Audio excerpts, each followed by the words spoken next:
अस्सलाम वालेकुम वरहमतुल्लाहि वबरकातुहू। तो आज हम अपने किचन में बनाने जा रहे हैं पम्पकिन कबाब। ये वेज कबाब बहुत टेस्टी बनते हैं और बनाने भी बहुत आसान है। इससे पहले भी मैं चना कबाब और शलजम के कबाब की रेसिपी अपने चैनल पे डाल चुकी हूँ। अगर आपने अभी तक वो वॉच नहीं की है तो वो भी मस्ट वॉच कीजिएगा, उन्हें ट्राई कीजिएगा। लिंक जो है वो मैं डिस्क्रिप्शन में दे रही हूँ। तो ये मज़ेदार से पम्पकिन के कबाब बनाना स्टार्ट करते हैं। कद्दू के कबाब बनाने के लिए मैंने यहाँ पे 300 ग्राम कद्दू को बारीक वाले कद्दूकस से कद्दूकस कर लिया है। तो कबाब बनाने के लिए कद्दू को हम बारीक वाले कद्दूकस से कद्दूकस करेंगे तो ज़्यादा टेस्टी कबाब बनेंगे। कद्दू में चूँकि बहुत ज़्यादा मिकदार में पानी रहता है तो इसलिए हम इसके पहले पानी को अच्छे से निचोड़ लेंगे, ताकि हमारे जो कबाब हैं वो बहुत ज़्यादा गीले ना बने। तो यहाँ पे सारे कद्दू को हमने अच्छे से निचोड़ लिया है और ये इतना पानी कद्दू में से निकला है। आप चाहें तो इसको फेंक दें या चाहे तो किसी सब्ज़ी में आप ऐड कर लें, इसको ज़ाया ना करें। तो यहाँ पे हमने निचोड़ा हुआ कद्दू ले लिया, इसके अंदर सबसे पहले हम बारीक चॉप किए हुए प्याज ऐड करेंगे। तो 2 मीडियम साइज़ के प्याज़ों को मैंने बारीक चॉप करके ऐड किया है। 2 से 3 हरी मिर्चें हम बारीक काट के इसके अंदर ऐड करेंगे। चौथाई चाय का चम्मच हम इसके अंदर लहसुन पाउडर ऐड करेंगे। आप चाहें तो यहाँ पे फ्रेश कुटा हुआ लहसुन भी ऐड कर सकते हैं। आधी चाय की चम्मच हम इसके अंदर लाल मिर्च का पाउडर ऐड करेंगे। चौथाई चाय का चम्मच हम इसके अंदर हल्दी पाउडर ऐड करेंगे।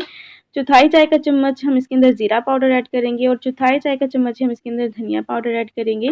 1 चाय का चम्मच हम इसके अंदर साबुत खुश्क धनिया ऐड करेंगे। इसके फ्लेवर को एनहांस करने के लिए उसको हल्का-सा हम क्रश कर लेंगे हाथों के साथ ही। साथ ही हम इसमें ऐड करेंगे 1 चाय का चम्मच भर के चाट मसाला। कद्दू चूँकि मीठा रहता है इसलिए इसके फ्लेवर को बैलेंस करने के लिए आप इसके अंदर चाट मसाला या आमचूर पाउडर भी ऐड कर सकते हैं। चाहें तो 2 से 3 नींबू का रस भी ऐड कर सकते हैं, इसके टेस्ट को बैलेंस करने के लिए, एनहांस करने के लिए। तो इसके अंदर हम डालेंगे चौथाई चाय का चम्मच कसूरी मेथी। तो सारी चीज़ों को हम अच्छे से पहले मिक्स कर लेंगे ताकि मसाला और कद्दू अच्छे से मिक्स हो जाए। उसके बाद हम इसके अंदर डालेंगे बाइंडिंग के लिए बेसन। तो बेसन को आप चाहें तो रोस्ट करके ऐड कर लें या ऐसे ही ऐड कर लें। तो 4 खाने के चम्मच हम सबसे पहले इसके अंदर बेसन ऐड करेंगे। तो 4 खाने के चम्मच बेसन ऐड करने के बाद हम इसको हाथों की मदद से अच्छे से मिक्स करेंगे और पानी वगैरह ऐड करने की बिल्कुल भी ज़रूरत पेश नहीं आएगी, क्योंकि कद्दू के अंदर अपना ही मॉइस्चर बहुत ज़्यादा है। तो नमक आपने स्टार्ट में नहीं ऐड कर देना है, क्योंकि कद्दू है तो कद्दू में से बहुत ज़्यादा पानी जो है वो रिलीज़ होना स्टार्ट हो जाएगा नमक डालने के बाद। तो 1 चम्मच के करीब हम इसके अंदर मज़ीद बेसन ऐड करेंगे और इसको अगेन से मिक्स करेंगे। तो आपने बाइंडिंग के लिए बेसन इतना ही डालना है जितना जिसमें हमारे कबाब जो हैं वो ईज़िली बन जाएँ। बहुत ज़्यादा बेसन मत ऐड कर दीजिएगा। लास्ट पे हम इसके अंदर अकॉर्डिंग टू टेस्ट नमक ऐड करेंगे और इसको अगेन से अच्छे से मिक्स करेंगे।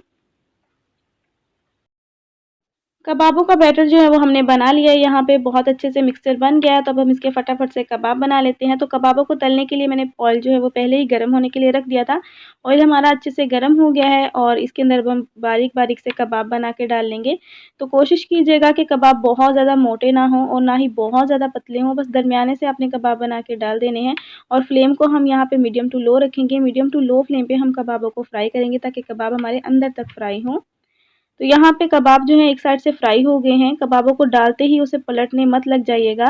जब एक साइड से क्रिस्पी हो जाएँ तभी इसकी साइड को चेंज करिएगा। तो यहाँ पे अब हम कबाबों की साइड को एहतियात के साथ चेंज कर देते हैं और दूसरी साइड से भी हम इसी तरह मीडियम टू लो फ्लेम पे इनको फ्राई होने देंगे ताकि कबाब हमारे अंदर तक अच्छे से फ्राई हों।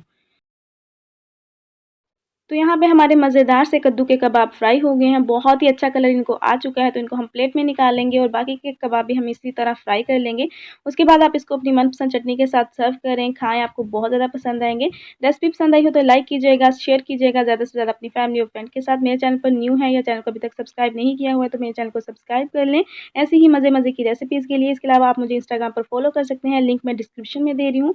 मिलते हैं नेक्स्ट ऐसी ही मज़ेदार सी रेसिपी के साथ, तब तक के लिए अल्लाह हाफ़िज़।